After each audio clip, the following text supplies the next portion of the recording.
Yeah, you know who it is, your boy Miscellaneous, Mr. Key to the City. And I'm chilling right here on BST World, dog. Bow. It's a BST world, dog. A lot of people don't know I was a battle rapper in the beginning. I used to battle, go to a lot of freestyle contests and win. And that was the difference between me and a lot of other freestyle battle rappers. You know, some people can battle rap, but they can't write. You know, some people can write, they can't freestyle or battle. You know what I mean? And I had the pleasure of, the gift of having all three. You know, write, battle, and freestyle. And came in and shit, freestyle. First time I got my song that I wrote in the studio to record, I had more conscious music.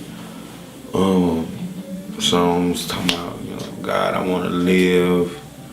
You know, my mom was on dope, my dad is dead, he was on dope and thought he was pimping, and I understand, you know, just shit, everyday life really, you know, shit you think about, or shit you go through. And I ended up doing a song called Memphis Walk. And in the beginning, a lot of people don't know, but my guy, Money, Bo Diddley, we was in Third Wall. Third Wall used to be Clayton home. It's no longer there no more.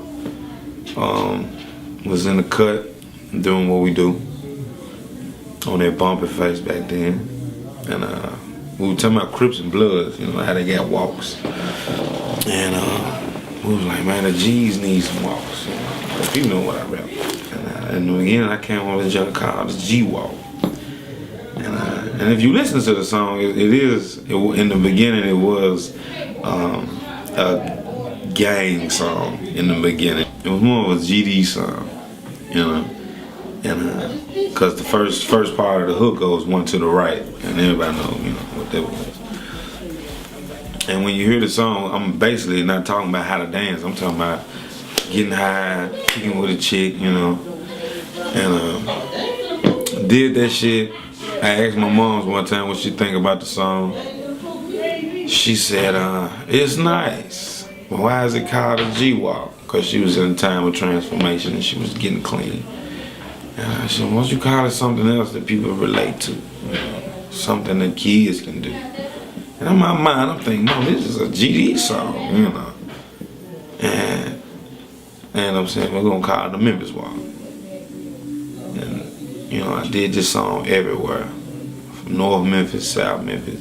And a lot of people don't know, I'm from South Memphis, but I get my first buzz in North Memphis. Club Hughes, the Boss Club, Hey Babies, L&D's, you know, man, all the clubs in the North were playing my shit. And yeah, I came back to the hood in South Memphis. And controversy popped out, shootout. Plush Club, me and another artist, Yo Gotti, 2005, 2006. Because he had the same song. I was thinking stupid as fuck back then. And he had the same song called Memphis Walk. I knew I was the only one with the song called Memphis Walk, you know. And he named the song Memphis Walk, damn near the same hook, whatever. And you know me, I just went out. First we actually went to his people about it. And you know, shit came about, and we was hot-headed at the time. You know, we knew established all. We like, motherfuckers ain't finna take shit. We fresh off the corner. We ain't fresh off the post. We fresh off the corner. So all we know is you disrespect, you know, getting your ass. You know what I mean? So the radio snatched that song because of controversy, and that's fucking crazy. And they snatched the song, and I didn't want to be labeled as a dance artist because actually I had a song called. It was a song called Atlanta Diss. And it wasn't a diss towards ATL, it was more of a diss towards my city. Because at the time Atlanta was sounding like Memphis with the crunk stuff. You know, you had Lil Jon, you had Lil Scrappy, you had Trillville, Crime Mob. You know, these are people that, you know, sounded like somebody you knew from down the street in Memphis, you know. Pimp C said it best, I don't want to repeat it, you know. Just look up the Pimp C interview. But anyway, Like I said, I came as a battle artist, all this other shit, and then they took the Memphis Walk song and they wanted to lay me as a dance rapper. I wasn't going for that shit. That's when I did another single called Still Counting. I did this single. It featured Nasty Nardo. And that was the first time the radio, 107 anyway, had two artists from the same city on one song because they didn't want it with Nardo in the beginning. It was like, nah, there's two of y'all, we can't have that, woo, bullshit, right? And they didn't want to say, niggas ain't working together in Memphis, right? But we ended up getting and keeping Nardo on the song. We did it, and bam, it set the pace for me. And I ended up doing some more club songs. I got stuck doing club songs. And I just Still Counting. I came to the radio with a song called Tell Me When to Stop, produced by Big Phil from Trap House. And they was like, nah, you got some more of the club stuff, more dance shit. I'm like, what? I don't make this shit, But you on the radio, you want to keep that momentum going, Here it is, I'm getting paid shows. I don't know shit about no paid shows and shit like that. You know what I'm saying? Like I said, I'm fresh out the car. So they asked me to add these pop songs and shit. I'm like, I don't do them shits. So I said, I'm gonna make club songs. I did a song called Club Mirror, and I did a song called Beat the Puss Up. Now I knew these songs weren't gonna hit the radio because they were so vulgar at the time.